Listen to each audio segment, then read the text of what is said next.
तां पावमानी द्विजानाम् आयुः प्राणं प्रजां पशुं कीर्तिं द्रविणं ब्रह्मवर्चसं मह्यं दत्त्वा व्रजत ब्रह्मलोकम् మహ్యం దత్వా వ్రజత బ్రహ్మలోకం.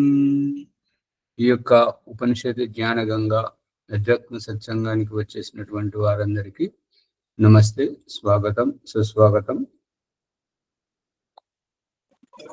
నమస్తే ఆచార్యజీ, సభ్యభ్యో నమో నమః ఆచార్యజీ. నిన్నటి పాఠము రికార్డు అవ్వలేదు, మరి కారణం ఏంటో తెలియట్లేదు. మరి ముందుకు పోదామా, అది చెప్పుకుందామా?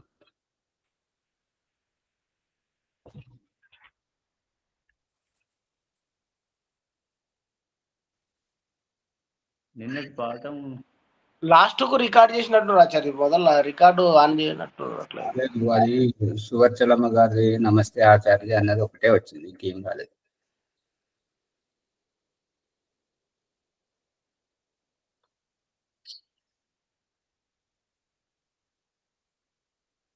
శ్వేతాశ్వతర ఉపనిషత్తు 6వ అధ్యాయము యొక్క 9 రికార్డింగ్ అయితేనే బాగానే ఆచార్య. నిన్నటి ఈరోజు అవుతుంది ఆచార్య, అవుతుంది. 9, 10, 8, 9, 10 దాంట్లో నిన్నటిది రికార్డింగ్ అవ్వలేదు కాబట్టి దాని గురించి అదే విషయాన్ని మళ్ళీ చెప్తుంది. నా తస్య కశ్చిత్ పతిః అస్తి లోకే నా చ ఈషిత నైవ చ తస్య లింగం. ఆ పరమేశ్వరునికి పతి పరమేశ్వరుడు అనేవాడు లేడు.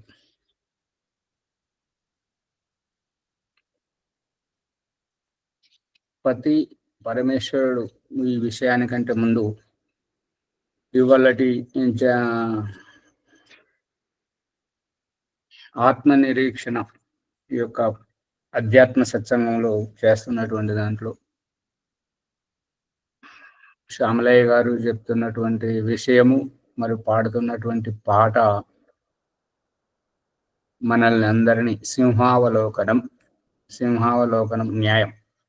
సింహావలోకన న్యాయం ఏమంటుందంటే, వేటాడే సింహము ముందుకు పోతూ పోతూ అప్పుడప్పుడు వెనుకకు చూసుకుంటుందంట. ఎందుకు చూసుకుంటున్నది అంటే, ఏదైనా అది దాని యొక్క ఆహారం, షికార్ అంటారు. షికార్ అంటే ఇది హిందీ పదం, తెలుగులో ఏమంటారు షికారం? ఆ ప్రాణి వేటాడడం కాదు, వేటాడేటువంటి సింహమే పోతూ పోతూ ఒకసారి వెనుకకు తిరిగి చూసుకుంటుందంట. దేన్ని గురించి చూస్తున్నది అంటే, తను దేన్నైతే వేటాడాలో అటువంటి పశువులు ఏవైనా తను వస్తున్నానని నక్కుకొని ఇక నేను వెళ్ళిపోయానని చెప్పేసి మళ్ళీ బయటకు వచ్చినాయేమో అని చెప్పేసి తిరిగి చూసుకుంటుందంట. వేట, దాన్ని ఆక్రమించి చంపడం వేట, వెతకడము వేట. అది వెంబడించడం అంటే అది ముందట ఇది వెనుకున్నప్పుడు వెంబడించడం అవుతుంది. వెనుకకు తిరిగి చూసుకోవడం, దేన్నైతే వేటాడుతుంటుందో దాన్ని ఏమంటారు? షికారి. వేటగాడు వేటాడేటువంటి పశువుని ఏదైతే ఉంటుంటుందో దాన్ని షికార్ అంటారు. వేటగాడిని షికారి. వేటగాడు వేట, దానికి శబ్దమే లేదా? సరే వదిలే, కాలక్షేపం. వేటాడబడే జంతువును షికారి. ఈ వ్యాఖ్యానం అయింది, వ్యాఖ్యానం కాదు, సూటిగా శబ్దం.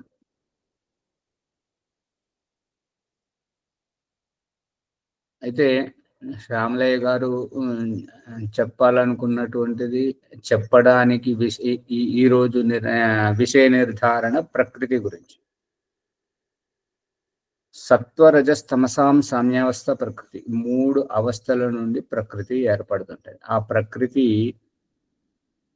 వికారాలను వెలుగొక్కుతుంటది. ఆ వికారాలలో మొదట మహత్తత్వం ఉండి అహంకారం ఉండి పంచతన్మాత్రలు 20 ఉంటాయి. ఆ 20లో వారు పంచమహాభూతాల గురించి చెప్పారు. అవి సూక్ష్మమా స్థూలమా అనేటువంటిది స్పష్టీకరించారు. ఇక ఆ తర్వాత పాడినటువంటి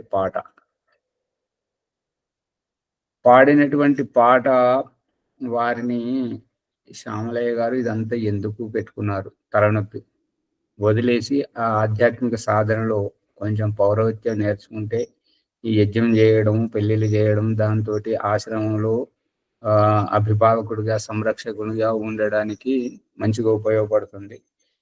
ఎంత సంపాదించినా జీవితపు చరమ దశ వరకు సంపాదించు ఎంత సంపాదించినా, ఎన్ని ఎకరాలు సంపాదించినా డబ్బులైతే చిల్లరే చల్లారు, కోట్ల ఎన్ని కూడబెట్టినా చివరికైతే చిల్లరే చల్లారు అని అంటున్నారు. ఇక ఎకరాలు ఎందుకు నీకు 3 అడుగుల జాగనే అని మీరు పాడిన పాటనే మిమ్మల్ని సింహావలోకనం ఉన్నటువంటి దారి ఉద్దేశము సరైనటువంటిది కాదు. తగ్గించుకోవాలి, కోరికలు తగ్గించుకోవాలి, సంపాదించాలనేటువంటి ఆశను తగ్గించుకుంటే ఆధ్యాత్మంలో పురోగతి సాధిస్తారు అనేటువంటిది అభిప్రాయం. మీ పాట ద్వారా మీ అభివ్యక్తీకరించేటువంటి ఆ విషయంలోనే ఉన్నది. అందుకని ఆలోచించాలి. ఆశ్రమంలో ఉంటే అన్ని దగ్గరుండి చూసుకుంటే ఇంకా చాలా ముందుకు పోతుంది. ఎందుకనంటే ఓం ప్రకాష్ను మీద టీకా టిప్పణులు చేసేవారు ఏమంటున్నారంటే, అతను తెచ్చుకోవాలి, కార్యక్రమాలు చేయాలి, లెక్కలు చెప్పమనేటువంటి వాళ్ళు ఏమంటున్నారంటే, ఆశ్రమంలో పశువుల దగ్గర ఉన్నదానికి వారికి బాధ్యత లేదంట, ఖర్చులు పెట్టేదానికి బాధ్యత లేదంట, ఖర్చులు ఎక్కడికి వెళ్ళి తెచ్చుకుంటున్నారో అది దానికి బాధ్యత లేదంట.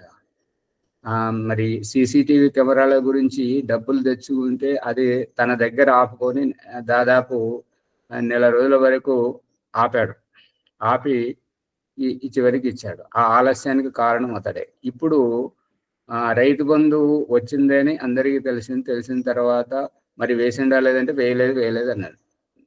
గోవిందరావు గారు చెప్తే వేశానని చెప్పాడు.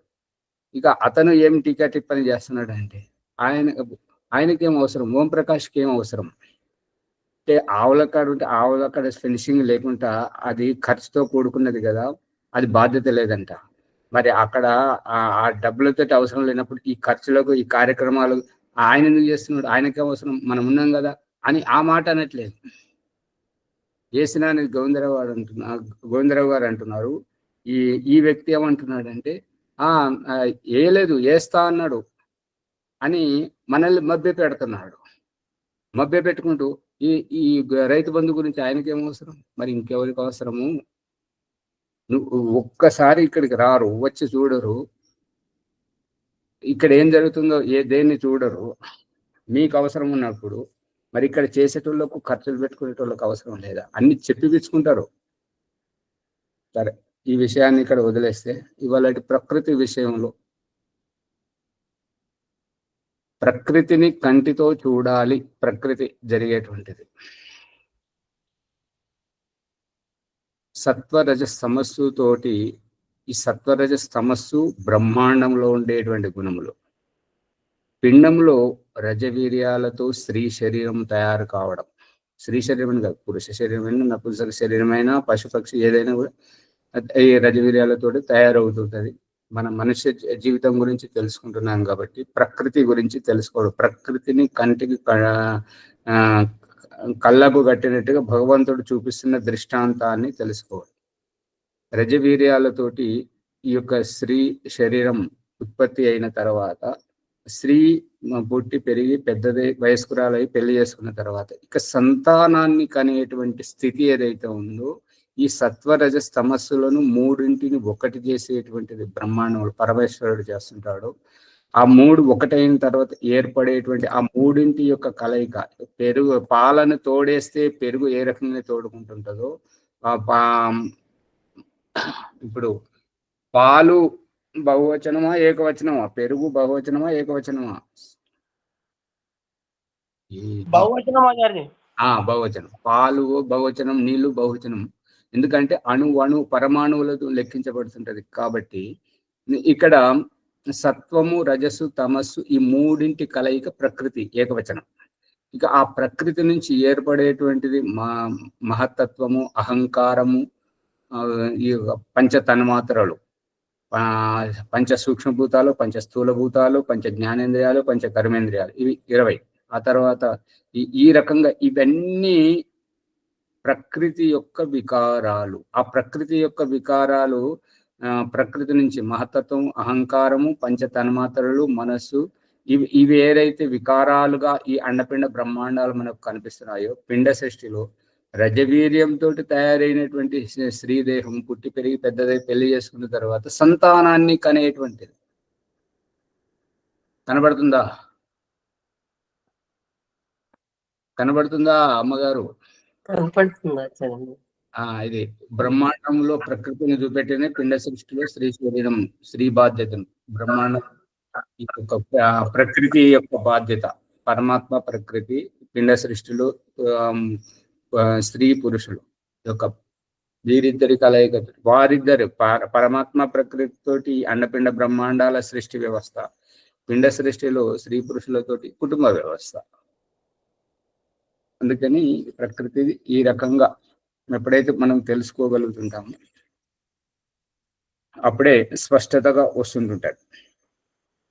ఇంకా మునిగారు కూడా చెప్పలేకపోతున్నారు, అమ్మగారు ప్రయత్నిస్తున్నారు, ప్రభాకర్ గారు కూడా ఇంకా ఇంకా ఆలోచన చేయాలి, చేస్తే వస్తుంటారు. సరే, ఇప్పుడు ఇంకేమైనా సందేహం ఉంటే అడగండి ఈ విషయంలో. ఇక మన శ్వేతాశ్వతర ఉపనిషత్తులోకి వెళ్తాం. నా తస్య కశ్చిత్ పతి అస్తి. ఇప్పుడు నువ్వు ఎవరు అని సమాజం చేత భగవంతుడు అడిగిస్తున్నటువంటి ప్రశ్నకు సమాధానం, నేను మా నాన్న కొడుకు. మీ నాన్న ఎవరు కొడుకు? వాళ్ళ నాన్న కొడుకు. వాళ్ళ నాన్న ఎవరి కొడుకు? వాళ్ళ నాన్న కొడుకు. ఈ రకంగా వెనుకకు పోతూ పోతూ పోతూ సత్వరజ తమస్సు, ఈ యొక్క సత్వరజ తమస్సును ఎవరు పురమాయించారు? ఇదంతా ఎవరు అంటే నాసదీయ సూక్తం. నా సత్ ఆసిత్, నా అసద్ ఆసిత్. సత్తు లేదు, అసత్తు లేదు, చీకటి లేదు, వెలుగు లేదు. అటువంటి స్థితిలో హిరణ్య గర్భ సమవర్తత అగ్రే. హిరణ్య గర్భ స్వరూపుడు పరమేశ్వరుడు ఒక్కడే ఉన్నాడు. అతని నుండే ఏకోహం బహుశ్యాం, నేను ఒంటరిగా ఎంతకాలం ఉండాలి? నేను అనేకమైపోవాలి, నా సంతతి నేను జన్మింపజేయాలి అనేటువంటి ఆలోచన ఆ బ్రహ్మాండంలో పరమేశ్వరుని ఏ రకంగానో ఈ పిండంలో యుక్త వయస్సుకు వచ్చినటువంటి వారిది అదే ఆలోచన ఉంటుంది. వారిది ఆ ఆలోచన ఉన్నా లేకున్నా చుట్టుపక్కల వాళ్ళు ఏమీ ఒంటరిగానే ఉంటావు, ఇంకా పెళ్లి చేసుకోవా, పెళ్లి పెట్టకులు లేవా అని ఎవరంటారు, ఇంకా పప్పన్నం ఎప్పుడు పెడతావా అని చెప్పేసి ఒకరంటారు. వారిని ప్రేరేపించడం, అమ్మాయినైనా అబ్బాయినైనా అట్లాగే అంటుంటారు. ఆ రకంగా అక్కడి నుంచి యాత్ర ప్రారంభం అవుతుంటది. అర్థమవుతుందా?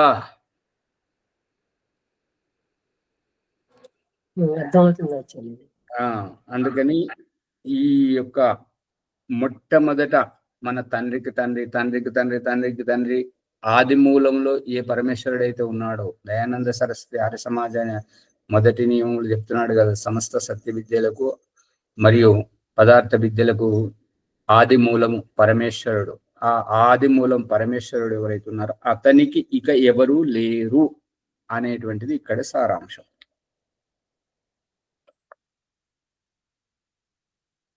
నా తస్య కతి కశ్చిత్, ఎవరు కూడా, పతి లోకే, ఈ లోకంలో ఎవరు అతనికి స్వామి నాయకుడు లేరు. నా ఈషిత, ఈషిత అంటే ఈశ చేష్టాయాం, క్రియ చేసేటువంటి వారు కానీ అతన్ని చూసేటువంటి వారు కానీ నైవచ తస్య లింగం, ఇంకా అతడు స్త్రీ కాదు, పురుషుడు కాదు, పశు పక్షి క్రిమి కీటకం అంతకంటే కాదు. నా కారణం కరణాధిప అధిపో చ అస్య, అతనికి ఒకటి చెయ్యాలని కానీ చేయించేవారు కానీ చేసింది సరిగా చేశారా లేరా అనేటువంటిది కానీ ఎవరు లేరు. అతన్ని చెప్పేటువంటి వారు, అతడు ఎలా చేశాడు, నువ్వు ఇది చెయ్యాలి, నీకు ఈ బాధ్యత ఉందని చెప్పేటువంటి వారు కానీ ఎవరు లేరు.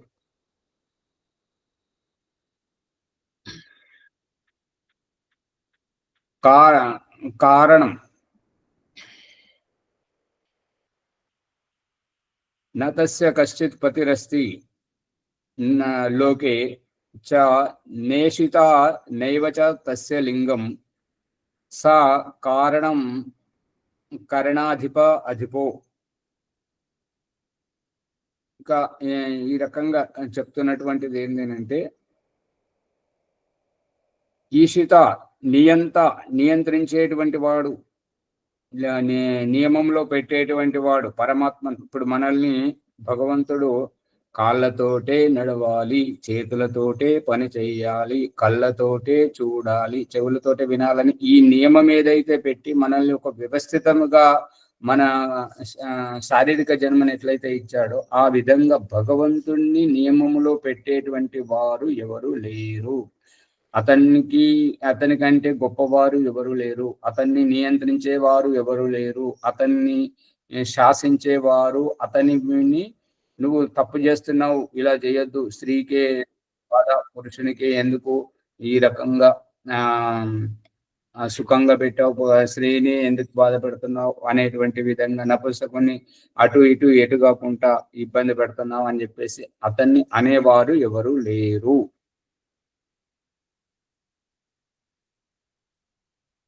ఈ యొక్క జగత్తు యొక్క కారణం అతడు ఉన్నాడు అంటే, ఇప్పుడు ఎవరైనా కూడా తనలో ఉన్నటువంటి సామర్థ్యాన్ని నిరూపించుకోవడానికి అది ఏంటంటే చెప్పుడు మాటల కంటే చేసి చూపిస్తేనే మేలు అనేటువంటిది ఆ బ్రహ్మాండంలో పరమేశ్వరునిది పిండంలో ప్రతి ఒక్క పురుషార్థం చేసేటువంటి వారు.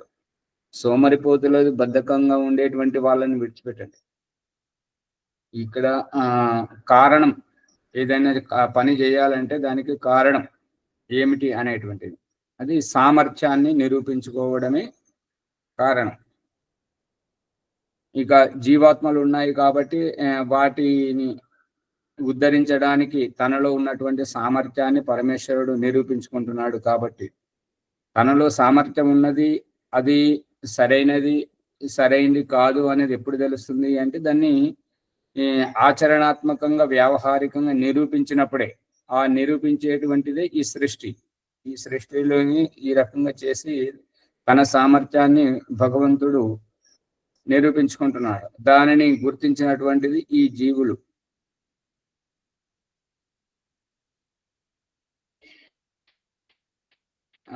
కరణ అధిప. ఇప్పుడు మనమైతే ఏదైనా పెన్ను ఉంటేనే రాయగలం, నోటికి మాట ఉంటేనే మాట్లాడగలం, కంటిలో చూపు ఉంటేనే చూడగలం, కాళ్ళలో చేతుల్లో శక్తి ఉంటేనే, కాళ్ళలో శక్తి ఉంటే నడవగలం, చేతుల్లో శక్తి ఉంటే పని చేయగలం. కానీ భగవంతుడికి ఇటువంటి సాధనాలు అవసరము లేదు. ఇప్పుడు మనం ఒక ఇల్లు కట్టాలంటే ఈ యొక్క గడ్డపార పార తవ్వడానికి ఇక రాళ్ళు, సిమెంటు, ఇటుకలు అవి అవసరం ఉంటాయి.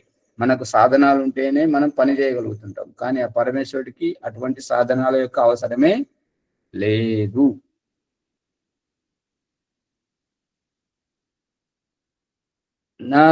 కశ్చిత్ నాచాస్య జనిత కశ్చాధిప, అతన్ని ఎవరు జన్మింపలేదు, జాలరు, అతడు ఎవరికి జన్మించాడు అనమాట.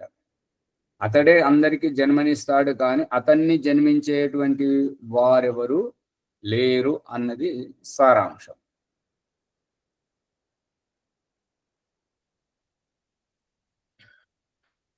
అతడే అన్నింటికంటే అధిష్టాత, గొప్పవాడు, నియంత్రించేటువంటి వాడు, స్వామి, శాసకుడు, అన్ని సర్వే సర్వ అంతా ఆ పరమేశ్వరుడే. అందు గురించి వీళ్ళు ఎవరైతే హేతువాదులుగా పిలువబడేటువంటి వారు ఆస్తికులు చెప్పేటువంటి భావజాలాన్ని వాళ్ళు ప్రశ్నించేది ఏంటంటే, ఇదంతా ఎవరు సృష్టించారు అని అంటే భగవంతుడు. మరి భగవంతుని ఎవరు సృష్టించారు అనేటువంటి ప్రశ్న వేస్తుంటారు. ఆ ప్రశ్నకి ఏంటంటే, అతడే ముందు, అతని కంటే ముందు ఇంకా ఎవరు లేరు, అతని నుండే ఈ సృష్టి వ్యవస్థ అంతా ప్రారంభమైంది అనేటువంటిది. దీని గురించి చెప్తున్నటువంటిది ఏంటంటే, ఇది ఎట్లా తెలుస్తున్నది అనే దానికి భగవంతుడు చూపిస్తున్నటువంటి దృష్టాంతం ఏంటంటే, కోడి ముందా గుడ్డు ముందా, విత్తనం ముందా చెట్టు ముందా, చెట్టు లేకుండా విత్తనం ఎలా వచ్చింది, కోడి లేకుండా గుడ్డు ఎట్లా వచ్చింది అనేటువంటిది ఈ తర్కానికి మూలం ఏమిటంటే, ఈ యొక్క భూమిని నీటి పరమాణువులతో తయారు చేశాడు అని చేయబడింది అని యజుర్వేదము 31వ అధ్యాయంలో చెప్పడం జరిగింది. ఆ యొక్క మంత్రముని ఓం ప్రకాష్ ఇహపరలోకములో చూపించడం జరిగింది సచిత్రంగా.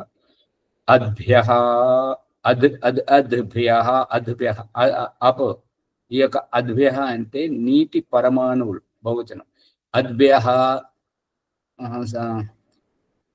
అద్భ్య సంభృత పృథివ్యాః, అద్భ్య సంభృత అన్నింటిని కలపడం, నీటి పరమాణువులను కలపడం ద్వారా ఏర్పడినటువంటి పృథివీ తత్వంను ఓం ప్రకాష్ ఆ పరమాణువులను జోడించినటువంటి చిత్రం, దూది పింజముల తయారైతున్నటువంటి చిత్రం. అది నెమ్మదిగా అది గాలి సూర్యరశ్మి వేగంతో తిరగడానికి ప్రయత్నం చేస్తున్నటువంటి సచిత్రంగా ఇహపరలోకంలో చూపించారు. చూడండి, ఆ రూపకంగా ఈ నీటి పరమాణువులతో ఏర్పడ్డటువంటి ఈ భూమి ఎప్పుడైతే సూర్యకిరణాలతోటి గురుత్వాకర్షణగా ఏర్పడి, ఇప్పుడు గుట్టి మీద పెట్టినటువంటి వస్తువు ఏ రకంగానైతే భూమికి ఆనకుండా పైన అంతస్తులో ఏ రకంగానైతే ఉంటుంటుందో, ఈ భూమి అనేటువంటిది సూర్యకిరణాల యొక్క దాంట్లో ఆకర్షణలో ఈ రకంగా ఉంచబడి గాలిలో తేలాడుతుంది. అటువంటి ఆ భూమి ఎంత దృఢంగా ఉందంటే, ఏనా ద్యౌహు ఉగ్రాహ పృథివీ చ దృఢ, పృథివీ దృఢముగా ఉన్నదని చెప్పేసి ఈశ్వర స్థుతి ప్రార్థనోపాసన 5వ మంత్రంలో మొదటి చరణంలో చెప్పబడింది. కాబట్టి ఈ యొక్క భూమి ఇదంతా ఎందుకు చెప్పుకురావడం జరుగుతుంది అని అంటే, కోడి ముందా గుడ్డు ముందా, విత్తనం ముందా చెట్టు ముందా, చెట్టు లేకుండా విత్తనం ఎలా వచ్చింది, కోడి లేకుండా గుడ్డు ఎలా వచ్చింది, దీనికి సమాధానంగా ఇదంతా చెప్పాల్సి వస్తున్నది అనమాట. ఎప్పుడైతే భూమి ఆ నీటి పరమాణువులతో గడ్డగట్టుకొని దూది పింజములుగా తయారై ఇలా దొల్లుతూ వస్తున్నప్పుడు, మనము వంట చేసేటప్పుడు పాలు ఏ రకంగా అయితే మసులుతుంటాయో, పప్పు ఏ రకంగా అయితే మసులుతుంటుందో, ఉడికే అన్నం ఏ రకంగా అయితే మసులుతుంటుందో, ఆ రకంగా భూమి లోపల నుంచి ఈ యొక్క అమైతుని సృష్టి వెలువడింది. అమైతుని సృష్టి అంటే మైథునం లేకుండా కేవలం ఈశ్వరుని యొక్క అనుగ్రహంతోటి, ఈశ్వరుని యొక్క ప్రమేయంతో జరిగినటువంటి సృష్టి 4-5 రకాలుగా ఉంది. మొట్టమొదటిది ఈ యొక్క స్వేదజములు అంటే ఈ చెమట ద్వారా గాలిలో తేలాడేటువంటి సూక్ష్మక్రిములు. అవి సుభిక్షంగా అంటే మంచిగా ఉన్నాయి, వాటికి ఎటువంటి ప్రాణహాని లేదు అని అన్నప్పుడు, ఈ యొక్క స్వేద సృష్టి నుంచి మళ్ళీ ఉద్భిజ సృష్టి అంటే ఉద్భిజం అంటే విత్తనము పుట్ట పగలగొట్టుకొని మొలకెత్తుకుంటూ వచ్చి చిగురించి అయినటువంటి ఈ వృక్ష వనస్పతి జాతులు, ఇది ఉద్భిజ సృష్టి. ఉద్భిజ సృష్టి తర్వాత అండజ సృష్టి అంటే గుడ్డులోంచి తన ప్రజాతిని వెలువరుచుకునేటువంటి ఈ పక్షి జాతులు, ఈ యొక్క గుడ్డులోంచి వచ్చేటువంటిది. ఆ రూపకంగా ఎందుకు అంటే, ఆ గుడ్డు జాతి తర్వాత ఎందుకు వచ్చిందంటే, దాని ఆహారం ఈ వృక్ష వనస్పతి మీద పండ్లు ఫలాలు విత్తనాలతోటి ఉన్నది కాబట్టి ముందు ఆహారాన్ని పుట్టించడం, ఆ తర్వాత జీవ జంతువులను పుట్టించడం అండజ సృష్టి. ఆ అండజ సృష్టి తర్వాత అవి సంక్షేమంగా ఉన్నాయి, సుభిక్షంగా ఉన్నాయి, వాటికి ఏ హాని లేదు అని అన్నప్పుడు ఆ తర్వాత జరాయుజ సృష్టి. జరాయుజ సృష్టి అంటే గర్భము దాల్చి పాలిచ్చి పెంచి పోషించుకొని నడిపించుకునేటువంటి వాటి జాతి ఆ పశుపక్షులు వచ్చాయి. ఇక పశుపక్షుల తర్వాత చివరికి మనుష్య సృష్టి. ఎందుకంటే మనుష్యుని యొక్క ఆహారం ఒకవేళ ఆ యొక్క స్త్రీ జాతి ఈ యొక్క కర్మఫలం ఆ రకంగా ఉన్నప్పుడు వారి ఎదలో పాలు సరిగా రానప్పుడు ఆ పాలు తల్లి దగ్గర లేనటువంటి పాలను ఈ పశువుల పాలతోటి ఆ శిశువును పోషించడం సంభవం కాబట్టి ముందు పశువుల సృష్టి, ఆ తర్వాత చివరికి మనుషుల యొక్క సృష్టి అనేటువంటిది. ఇక్కడ చెప్పబడుతున్నటువంటి రహస్యం ఏంటంటే భూమి ఆ యొక్క సూర్యుని యొక్క కిరణాలతోటి ఆకర్షింపబడి ఇలా తిరుగుతూ ఉన్నప్పుడు తన లోపల నుంచి ఇలా ఏ రకంగానైతే మనము ఆనాడు ఏదైతే జరిగిందో అది ఈనాటికి మనందరికి చూపిస్తున్నటువంటి భగవంతుడు చూపిస్తున్న దృష్టాంతం ఏంటంటే మనము ఒక విత్తనం పెట్టాలంటే పైనున్నటువంటి భూమి పొరను పెకిలించి దాంట్లో విత్తనం పెట్టి దాన్ని కప్పేసి నీళ్లు పోసినప్పుడు భూమి సమతలంగా ఉంటుంటది, ఏమీ ఉబ్బినట్టుగా కనబడదు. లోపట విత్తనం ఉబ్బినప్పుడు అది ఇట్లా భూమి కూడా ఇట్లా పొట్టలాగా లేస్తుంది. ఆ భూమి పగులు ఏర్పడుతుంది. ఆ పగుల మధ్యలోంచి ఈ సూర్యరశ్మి లోపలికి పోయినప్పుడు ఈ యొక్క తడిసి ఉబ్బినటువంటి ఆ విత్తనం యొక్క పొట్ట పగులు దానిలోంచి మొలక వస్తుంది. ఆ మొలకను గాలి ఊపుకుంటూ పైకి తీసుకొస్తుంటాడు. అందు గురించి ఈ రకంగా విత్తనం ముందా చెట్టు ముందా అన్న వారికి సమాధానం చెప్పండి. ఈ అమేతిని సృష్టిలో ఉన్నది అన్నమాట. ఏంటంటే మొట్టమొదట ఈ యొక్క స్వేదజ సృష్టి, ఆ తర్వాత ఈ యొక్క ఉద్భిజ సృష్టిలో విత్తనం నుంచి చెట్టు నుంచి విత్తనం వస్తుంది. ఆ తర్వాత అండజ సృష్టి, గుడ్డు నుంచి తన సంతతిని ఉత్పన్నం చేసుకునేటువంటి ఈ పక్షి జాతి. గుడ్డు ముందా పక్షి ముందా? అక్కడ పక్షి ఉండడానికి అవకాశం ఎక్కడుంది? అందుకని భూమి లోపల నుంచి ఆవిష్కరింపజేస్తున్నటువంటిది. మనము ఆ రోజు భూమి ఏ రకంగా అయితే చేసిందో ఆ రహస్యాన్నంతా ఇప్పుడు మనం వంట చేసుకునేటప్పుడు ఆ మసలడం, పాలు మసలడం, పప్పు మసలడం, అది కింది నుంచి లోపలికి ఎట్లయితే బావిలో ఊట ఎట్లయితే కింది లోపల నుంచి బయటకు వస్తుందో ఆ రహస్యాన్ని చూపిస్తున్నాడు. కాబట్టి ఇక్కడ జరుగుతున్నటువంటి విజయ దుర్గమ్మ గారు మైక్ బంద్ చేయండి, మళ్ళీ అవకాశం ఇస్తాను మాట్లాడడానికి. ఈ యొక్క విత్తనం ముందు విత్తనాలతోటి వృక్ష వనస్పతి జాతి రావడం, మరియు గుడ్లతోటి పక్షి జాతి రావడం. అంటే గుడ్డు ముందా పక్షి ముందా అంటే కోడి ముందా అంటే గుడ్డే ముందు, విత్తనం ముందా చెట్టు ముందా అంటే విత్తనమే ముందు అనేటువంటిది చెప్పడం గురించి ఇదంతా చెప్పడం జరిగింది. అర్థమవుతుందా? ఈ దృష్టాంతం అంతా ఎందుకు చెప్పబడింది అంటే దేవుడికి ఇప్పుడు మనకు తండ్రి ఎట్లయితే ఉన్నాడో ఆ దేవుడికి తండ్రి, తల్లి, గురువు ఇంకా ఎవరు లేరు. అతడే సర్వశ్రేష్ఠుడు, అందరికంటే గొప్పవాడు, అందరికంటే మూల పురుషుడు అతడే. అతని నుండి ఈ యొక్క సృష్టి వ్యవస్థ అనేటువంటిది వచ్చింది. ఇక అది ఇదంతా మీ కపోల కల్పితం చూపించండి అని, మీరు కళ్ళకు చూపెట్టండి అని అంటే వారికి అటువంటి హేతువాదులకు ఒకటే ప్రశ్న అడగండి. నువ్వు ఎవరినైతే అమ్మ నాన్న అంటున్నావో వారు నీకు అమ్మ నాన్న అవుతున్నప్పుడు నువ్వు చూసావా? మీ నాన్ననే నీ యొక్క శుక్రకణాన్ని నీ గురించి విడుదల చేసి నీకు తండ్రి అవుతున్నట్టుగా నువ్వు చూసావా? మీ అమ్మనే నీకు జన్మనిస్తున్నట్టుగా నువ్వు చూసావా? అది ప్రత్యక్షంగా చూపెట్టమనండి. ఇది దేవుడు చూపిస్తున్నటువంటి లీలలు, మహిమ. అర్థమవుతుందా? అన్ని మన కళ్ళ ముందే ఉంటాయి, కానీ అది బుద్ధితోటి కొన్ని విషయాలు కళ్ళతో చూపిస్తున్నాడు, కొన్ని విషయాలు చెవులతో వినిపిస్తున్నాడు, కొన్ని విషయాలు బుద్ధితో ఊహింపజేస్తున్నాడు. అన్ని విషయాలు కళ్ళకు పట్టుబడవు, అన్ని విషయాలు బుద్ధికి స్ఫురించవు, అన్ని విషయాలు చెవులకు వినపడవు, అన్ని విషయాలు చేతికి పట్టుబడవు. ఆచార్యజీ చెప్పండి. ఆది సృష్టిలో మొట్టమొదలు జీవరాశుల శరీరంతో ఉద్భవించినట్లుగా విన్నాం కదా. మరి శరీరం లేకుండా అని చెప్పేసి చెప్పలేదు కదా. ఇక్కడ ఏంటంటే ఈ యొక్క చెమట ద్వారా ఈ మైక్ బంద్ చేయండి వెంటనే. ఈ యొక్క చెమట ద్వారా గాలిలో తేలాడేటువంటి చెమటలో ఉండేటువంటి బ్యాక్టీరియా, గాలిలో తేలాడేటువంటి సూక్ష్మ క్రిములు అవి శరీరంతో ఉన్నాయి. ఇప్పుడు ఏదైతే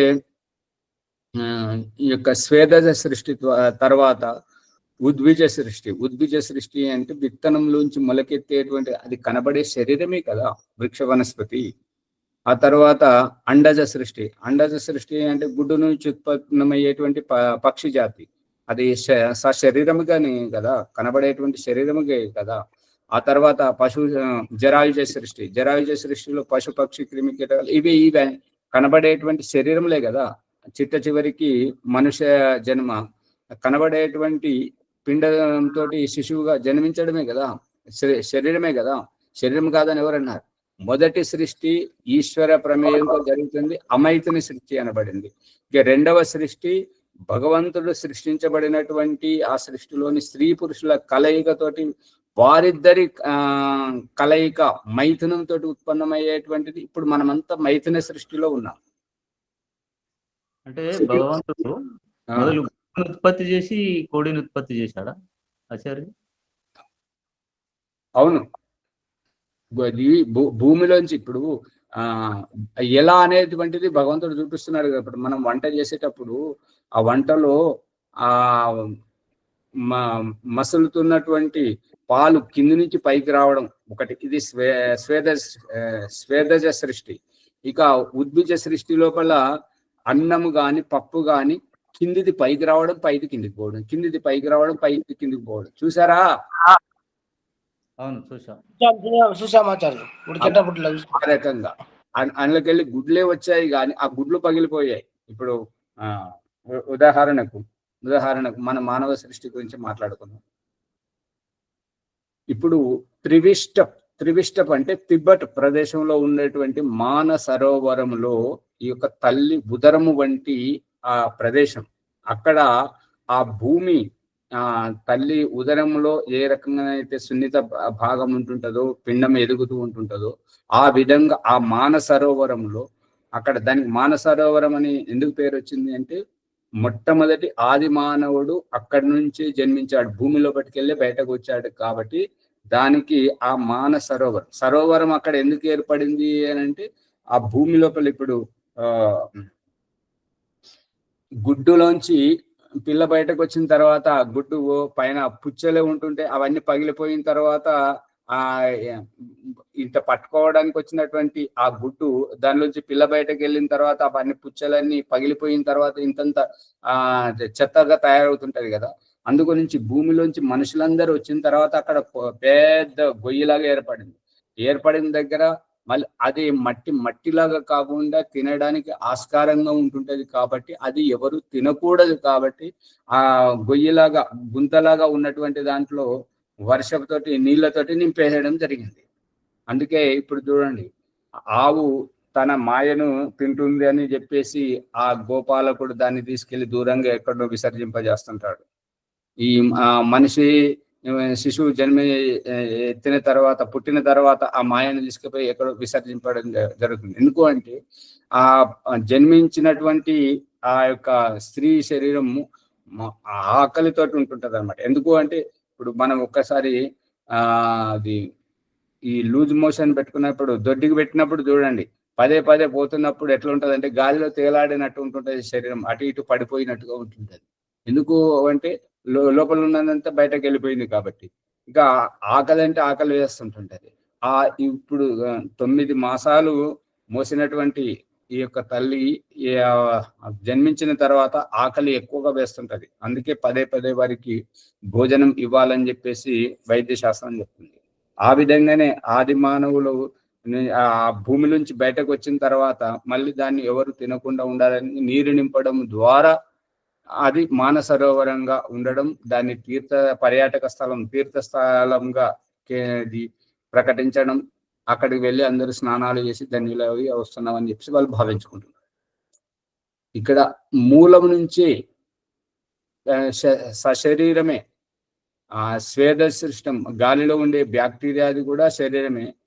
ఈ యొక్క విత్తనం నుంచి వస్తున్న వృక్ష వనస్పతి కూడా విత్తనాలతోటే వృక్ష వనస్పతి తయారైంది అనేటువంటిది ఆనాటిది. ఈనాడు కూడా అదే విషయం ఉన్నది. పంటలు పండించే ఒక డౌట్ ఏమొస్తుందంటే, మానస సరోవరంలోనే ఈ మనిషి పుట్టుక ఎందుకు వచ్చింది, ఇంకా వేరే జగలో పుట్టుకోవచ్చు కదా, మరి ఎందుకు రావడం లేదు, అక్కడ ఏమైనా అనుకూలం ఉన్నది అని డౌట్ వస్తుంది. ఇప్పుడు ఈ ప్రశ్న సహజం. ఇప్పుడు శుక్రం పురుష శరీరం నుంచే ఎందుకు రావాలి, స్త్రీయే 9 మాసాలు ఎందుకు మోయాలి, ఆవిడే ఎందుకు కనాలి, ఆవిడే ఆలన పాలన పాలు ఎందుకు ఇవ్వాలి, ఆమె గంటే ఇతడు పాలు ఇవ్వచ్చు కదా. ఆ రకంగా కాదు, ఎవరి సామర్థ్యం ఏ రకంగా ఉండాలో ఆ రకంగా. ఇప్పుడు ఒక విత్తనాన్ని పట్టుకొని ఎక్కడైతే దానికి ముఖం చూపించాడో అక్కడి నుంచి ఎందుకు మొలకెత్తాలి, వెనక నుండి ఎందుకు మొలకెత్తకూడదు అంటే, ఇప్పుడు మనము ఉపస్థేంద్రియము ముందే ఎందుకు పెట్టాడు, వెనుకకు ఎందుకు పెట్టలేదు అని అంటే అది ఎక్కడి నుండి దానికి ఒక వ్యవస్థ ఏర్పాటు చేయాలి కదా. ఇప్పుడు మీరు చూసే ఉండొచ్చు, ఎవరికైనా కరెంట్ షాక్ కొట్టి చచ్చిపోతే పోలీస్ కేసు అయితే వాళ్ళు వచ్చి చూసేదాన్ని అంటే, ఎక్కడ కొట్టింది షాకు అంటే ఇలా చేతితో పట్టుకున్నాడు, కరెంట్ షాక్ కొట్టినాడు. వాళ్ళు చేతిని చూడరు, చేతిని ఒకసారి చూసారు అయిపోయింది. శరీరంలో బయటకు వచ్చిన కరెంట్ శరీరం నుంచి బయటకు ఎక్కడికి వెళ్ళింది అది చూస్తారు. మాది గురుకులంలో అక్కడ ప్రత్యక్షంగా మేము చూడడం జరిగింది.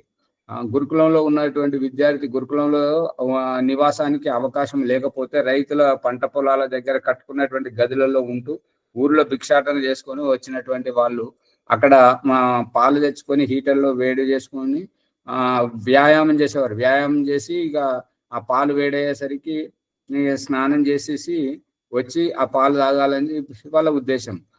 ఆ రోజు వ్యాయామం బాగా చేసిండు అనమాట, మంచిగా సంతోషం అనిపించింది, వ్యాయామం చేసిండు. ఆ పాలు పొంగుతున్నాయి అని చెప్పేసి ఆ వైరుని తీద్దామని చెప్పేసి హీటర్ వైర్ తీసేసరికి చేతికి పట్టుకున్నాడు. ఈ ఈడ్స్ కొట్టింది, అంటే పడ్డాడు, చచ్చిపోయాడు. పోలీసులు వచ్చారు. ఆ చేతి అంతా కాలిపోయింది వైరు తగలడం వల్ల. 2000 వోల్టేజ్ అది అంత తీవ్రంగా వచ్చింది అనమాట. అయితే వచ్చి పడిపోయి చచ్చిపోయాడు. అయితే ఆ పోలీసులు వచ్చి చూసింది ఏంటంటే శరీరం అంతా పుణ్యం చూస్తారు. ఏంటి అంటే, ఈ చేతిలోంచి శరీరంలో ప్రవేశించినటువంటి కరెంటు శరీరం నుంచి బయటకు ఎక్కడ వెళ్ళింది అని చూస్తే ఏంటంటే, ఆ ఈడ్చి కొట్టినప్పుడు తల అనేటువంటి గోడకు తగిలి తల పగిలిపోయింది. అక్కడికి వెళ్ళి కరెంటు బయటకు వెళ్ళింది. ఆ రూపకంగానే ఇక్కడ ఈ యొక్క భూమిలోంచి ఆది మానవులు బయటకు రావడానికి ఇప్పుడున్న స్థలాన్ని మీరు అడిగిన ప్రశ్న ప్రకారం ఆ మానస సరోవరాన్ని ఆ త్రివిష్టపునే ఎందుకు ఎంచుకున్నారు అనేటువంటి దానికి ఈ ఓం ప్రకాష్ చెప్తున్నటువంటిది ఏంటంటే, పల్లిపల్లుకుని అడగండి చెప్తుంది, కొబ్బరికాయని అడగండి చెప్తుంది, విత్తనాన్ని అడగండి చెప్తుంది. ఎందుకు అంటే కింద ఒక రకంగా ఉంటుంటది, పైకి పల్లిపల్లుకి ఏంటంటే పైకి ఇట్లా అది ఇట్లా ఎత్తుగా ఉంటుంది, కొసగా ఉంటుంది కదా, అక్కడ నుండి మొలక వస్తుంటది. ఈ త్రివిష్టపు ఆ తిబ్బత్ ప్రదేశం ఏంటంటే ఎత్తైన ప్రదేశం కాబట్టి ఆ ఎత్తు ప్రదేశం నుంచే పల్లానికి వెళ్ళడం జరుగుతుంది. అక్కడికి వెళ్ళి పుట్టినట్టుగా ఇప్పుడు ఏంటంటే ఆ కొండ మీదకి రాయేస్తే ఎటుపోతుంది, పైకి పోతుందా కిందికి వస్తుందా, కిందికి వస్తుంటది కాబట్టి దొల్లుకుంటే కిందికి వస్తుంటది కాబట్టి అక్కడ పుట్టిన తర్వాత వీళ్ళంతా బయటకు వచ్చారు. అది పైన ఎత్తైన స్థానం కాబట్టి అందు గురించి అక్కడికి ఇంకొవరు రావద్దని ఈశ్వరుని యొక్క సృష్టి వ్యవస్థ. ఇప్పుడు అందుకనే శ్రీశైలంలో కూడా ఏంటంటే పుట్టిన తర్వాత ఇక మళ్ళీ ఆ స్థానానికి వెళ్ళాల్సినటువంటి అవసరమే లేదు. ఆహారమే పైన పెట్టాడు, వక్షస్థలంలో పెట్టాడు స్తన్యపానానికి. ఇంకా అంతా బయటనే ఉంటుంటది, కానీ మళ్ళీ అక్కడికి వెళ్ళాల్సినటువంటి అవసరం ఉండదు కదా. అది రహస్యం.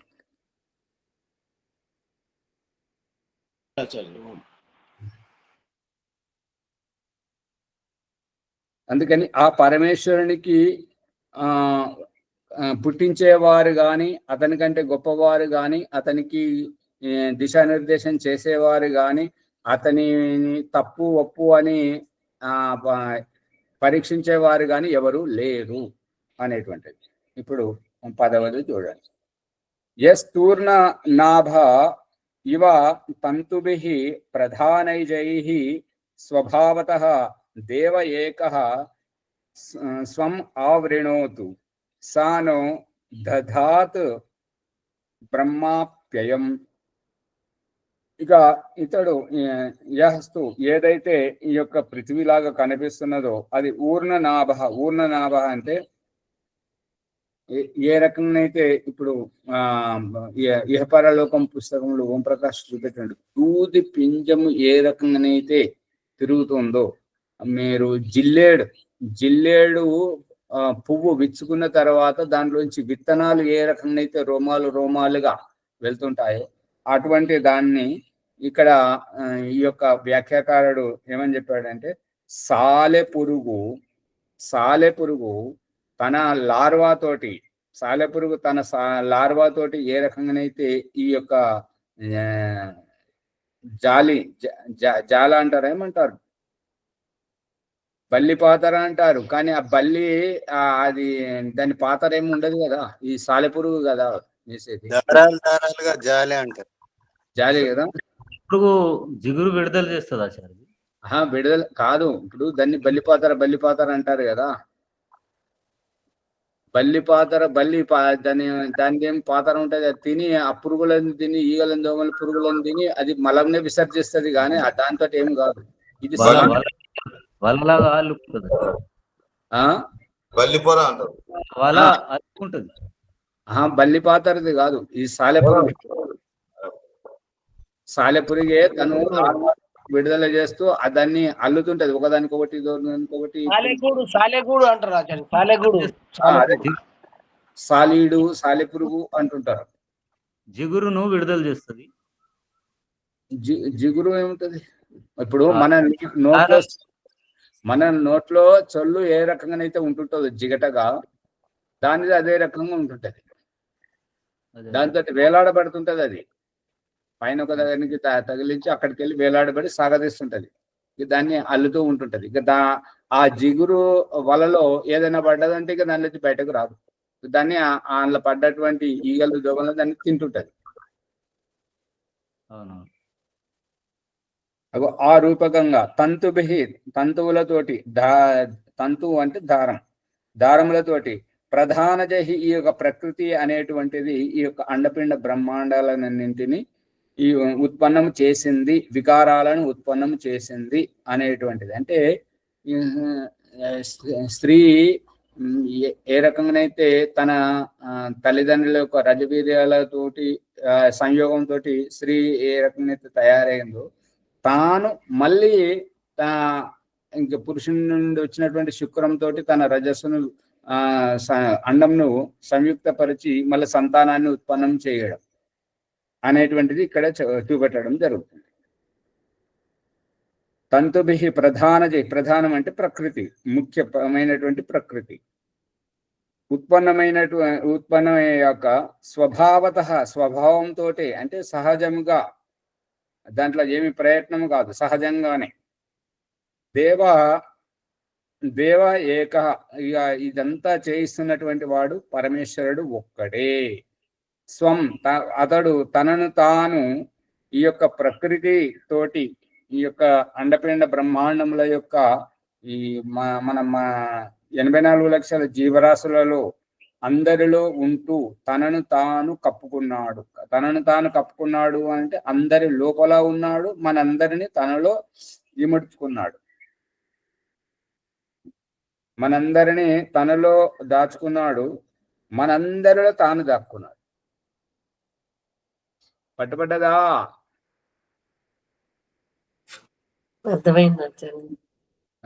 మనందరి లోపల అణువున అతను ఇమిడి ఉన్నాడు, మన సమస్తమును అండపిండ బ్రహ్మాండమును తనలో ఇముడ్చుకున్నాడు. మనల్ని అతడు దాచుకున్నాడు, అతడు మనలో దాగున్నాడు. రాజమన్నమ్మ గారు ఊరికే కూర్చుండదు, అర్థమవుతుందా? అవుతుంది ఆచార్య, మనలో ఉన్నాడు అంతటా ఉన్నాడు అని. మనలో ఉన్నాడు అంతటా ఉన్నాడు. వాళ్ళ ముని గారు కూడా చెప్తున్నారు, అసలు నాలో ఉన్నాడు, నీలో ఉన్నాడు, ఇదంతా ఒకటిది. అతడు ఏంటంటే మనల్ని తన గర్భంలో ఏ రకంగానైతే తల్లి శిశువును తన గర్భంలో ఒదిగించుకున్నదో ఆ విధంగా అణువణువున అతడు ఒదిగి ఉన్నాడు. మనల్ని అందరినీ తనలో ఇముడ్చుకున్నాడు. భూమిని, సూర్య చంద్ర గ్రహాలన్నింటినీ తనలో ఒదిగించుకున్నాడు. మన మన ఈ యొక్క అండపిండ బ్రహ్మాండాలను తనలో ఒదిగించుకున్నాడు. మన అణువణువున అతను ఒదిగి ఉన్నాడు.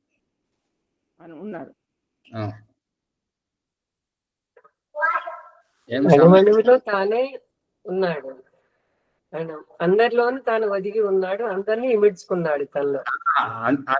అందరినీ ఒదిగించుకున్నాడు. అందరిలో తాను ఒదిగి ఉన్నాడు.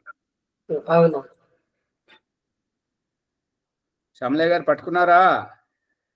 నాలోన శివుడు గలడు, నీలోన శివుడు గలడు, లోకాంతరమున శివుడు గలడు. మళ్ళీ అది భాష బాగాలేదు. నాలోన గలడు, నీలోన గలడు కాదు. అణువణువున ఉండడం. అణువణువులో ఇప్పుడు ఏ రకంగా తల్లి గర్భంలో శిశువును బతికించుకున్నదో ఆ విధంగా భగవంతుడు అణువణువున బతికున్నాడు. మరియు ఈ అండపిండ బ్రహ్మాండాల అన్నింటినీ తనలో బతికించుకున్నాడు. అన్నింటికంటే పెద్దవాడు అతడే, అన్నింటికంటే చిన్నవాడు అతడే అనేది సారాంశం. ఓం ఆచార్య, సూక్ష్మాతి సూక్ష్మం కాబట్టి అంతటా ఉన్నాడు, స్థూలాతి స్థూలం కాబట్టి సమస్తము అతనిలో ఉంది. సమస్తము అతనిలో ఉంది.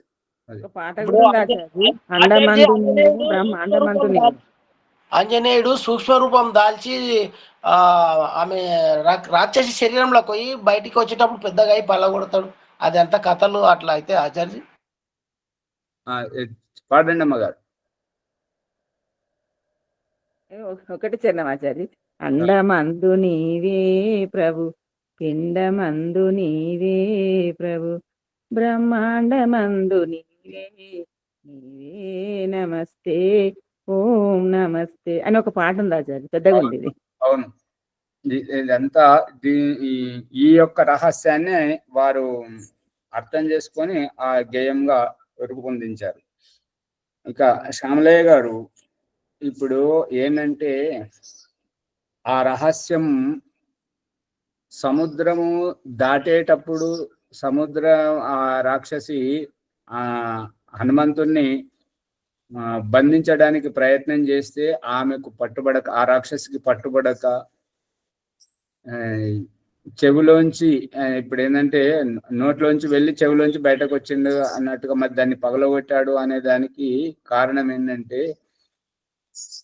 కోడి పుంజు, మనం చూస్తున్నటువంటి రహస్యం ఏంటంటే కోడి పుంజు కోడిపెట్ట మీద ఎక్కినప్పుడు ఆ రజవీర్యాలు తయారైనటువంటి ఆ గుడ్డులో ప్రవేశించినటువంటి పురుష శరీరం నుండి ఈ యొక్క అండంలోకి వచ్చినటువంటి ఆ యొక్క జీవకణము పిండముగా ఎదిగిన తర్వాత గుడ్డు పగలగొట్టుకొని బయటకు వస్తుందా లేదా, ఆ రహస్యాన్ని ఈ రకంగా వర్ణించారు. అంతేగాని అతడి నోట్లోంచి ప్రవేశించి ఆ చెవులోంచి వచ్చి దాన్ని పగలగొట్టిండు దాన్ని అనేది అసంభవం.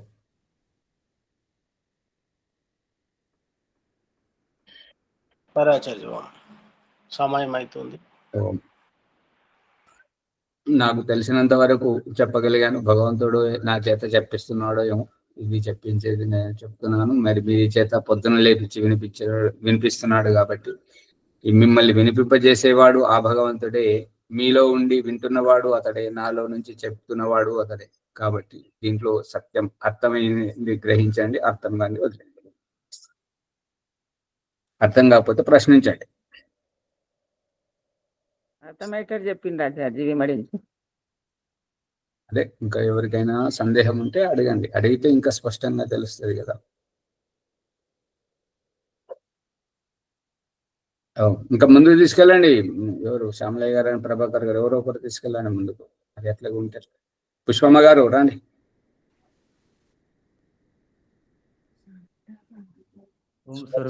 నమస్తే. మీరైనా ముందుకు తీసుకెళ్ళండి, వాళ్ళు ఎవరు వస్తలేరు.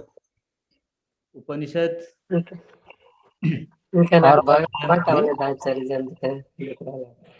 పరమాత్మ యొక్క ఈ సృష్టి రహస్యాన్ని పరమాత్మ ఎలా చేశాడనే విషయాలు ఈ ఎపిసోడ్ లో తెలుసుకున్నాం.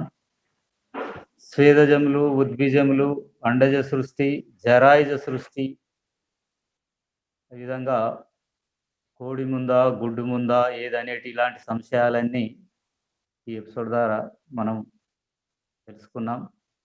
అలాగే మానస సరోవరం మొట్టమొదలుగా మానవులు ఉద్భవించిన స్థలమని విషయాలు ఇట్లాంటి ఎన్నో అతి ముఖ్యమైన విషయాలన్నీ ఎపిసోడ్లో తెలుసుకున్నాం. కాబట్టి ఈ విషయాలు మన మిత్రులకు బంధువులకు అందరికీ తెలియజేయడానికై దీన్ని లైక్ చేద్దాం, షేర్ చేద్దాం, సబ్స్క్రైబ్ చేద్దాం. తర్వాత గంట సింబల్ నొక్కి అందరికీ దీని గురించి తెలియజేసి ఈ విషయాలందరినీ ప్రేరేపించేటట్లుగా ఉన్నాయి కాబట్టి ప్రయత్నం చేయండి. ఈరోజు వైదిక సంధ్య నాదే ఉంది కానీ ఇక్కడ ఫోన్లో ఒక సమస్య, ఛార్జింగ్ లేదు, అయిపోతుంది మధ్యంతరంగా. ఎవరైనా తీసుకోవచ్చు అని కోరుతున్నాను.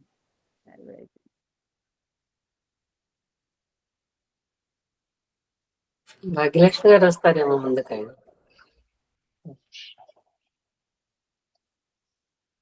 ఉన్నారా ఎవరైనా తీసుకునే వాళ్ళు?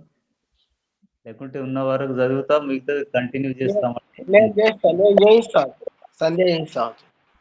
ఓం శ్యామలయ్య చేయించాలా? చేయించండి. రామలయ్య గారు వైదిక సంధ్య చేయిస్తున్నారు. ఓం ఆచార్య నమస్తే, అందరికీ నమస్కారం. వైదిక సంధ్య అత బ్రహ్మయజ్ఞం సంధ్యోపాసన. ఓం అమృతోపస్తరణమసి స్వాహా. ఓం అమృతాపిదానమసి స్వాహా. ఓం సత్యం యశశ్రీర్మై శ్రీ శ్వేతాం స్వాహా. ఆచమన మంత్రం. ఓం శన్యో దేవీరభిష్టయ ఆపో భవంతు పీతయే శన్యోరభిస్రవంతు నః. ఇంద్రియాస్పర్శ మంత్రములు.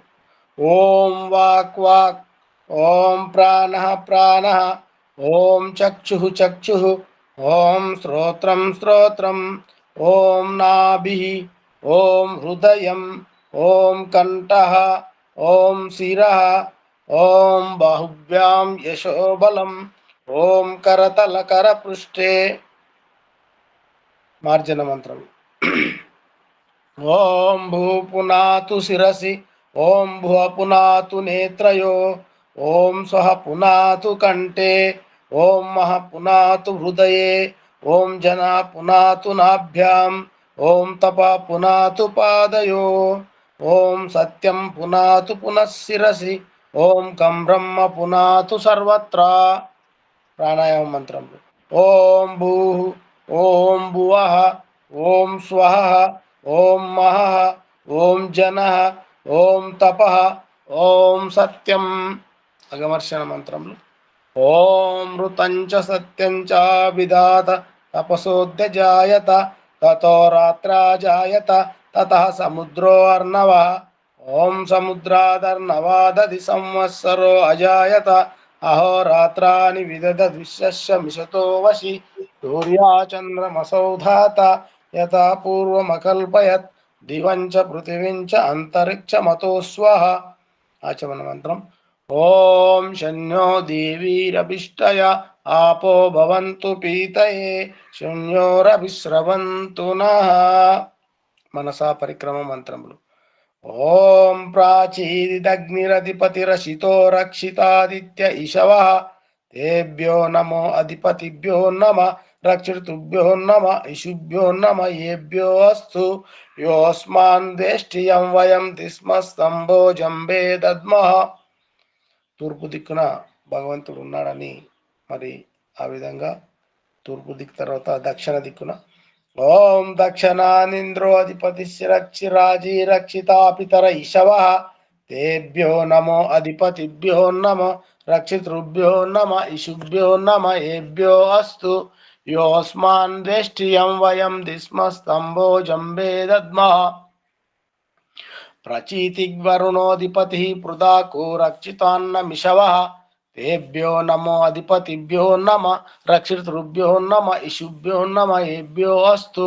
योऽस्मान् द्वेष्टियं वयं धिस्मस्तम्भोजम्बे दद्मः उदीचीदिक् सोमोऽधिपति स्वजो रक्षिता शनिरिषवः तेभ्यो नमो अधिपतिभ्यो नमः रक्षितृभ्यो नमः इषुभ्यो नमः येभ्यो अस्तु योऽस्मान् द्वेष्टियं वयं धिस्मस्तम्भोजम्बे दद्मः ध्रुवादिग्विष्णुरधिपति कल्माशग्रीवो रक्षिता वीरुद इषवः तेभ्यो नमो अधिपतिभ्यो नमः रक्षितृभ्यो नमः इषुभ्यो नमः येभ्यो अस्तु योऽस्मान् द्वेष्टियं वयं धिस्मस्तम्भोजम्बे दद्मः ऊर्ध्वादिक् बृहस्पतिरधिपति चित्रो रक्षिता वर्षमिषवः तेभ्यो नमो अधिपतिभ्यो नमः रक्षितृभ्यो नमः इषुभ्यो नमः येभ्यो अस्तु योऽस्मान् द्वेष्टियं वयं धिस्मस्तम्भोजम्बे दद्मः उपस्थान मंत्रములు जातवेदसे सुनमाम सोममरातीयतो निदहति वेदः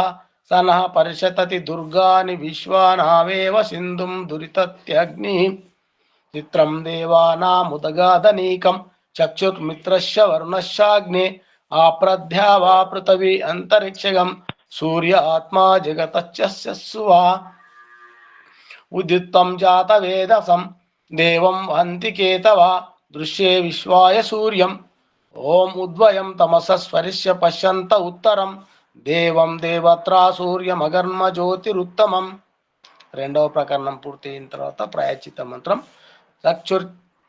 చక్షుర్దేవహితం పురస్తాచుక్రముచ్చరత్ పశ్యేమ శరదాశతం జీవేమ శరదాశతం శృణయామ శరదాశతం ప్రబ్రవామ శరదాశతం ఆదీనాశ్యామ శరదాశతం భూయచ్చ శరదాశతాత్ ఓం శన్యో దేవీరభిష్టయ आपो भवन्तु पीतये शन्योरभिस्रवन्तु नः गुरु गायत्री मंत्रम ओम भूर्भुवः स्वः तत्सवितुर्वरेण्यं भर्गो देवस्य धीमहि धियो यो नः प्रचोदयात् समर्पण हे जगदीश्वरा दयानिधे भवत्कृपाया अनेन जपोपासनादि कर्मणा धर्मार्थ काम मोक्षाणां सद्यं सिद्धिं भवेन्नमः नमस्कार मंत्रम ओम नमः शंभवाय च मयोभवाय च नमः शंकराय च मयस्कराय च नमः शिवाय च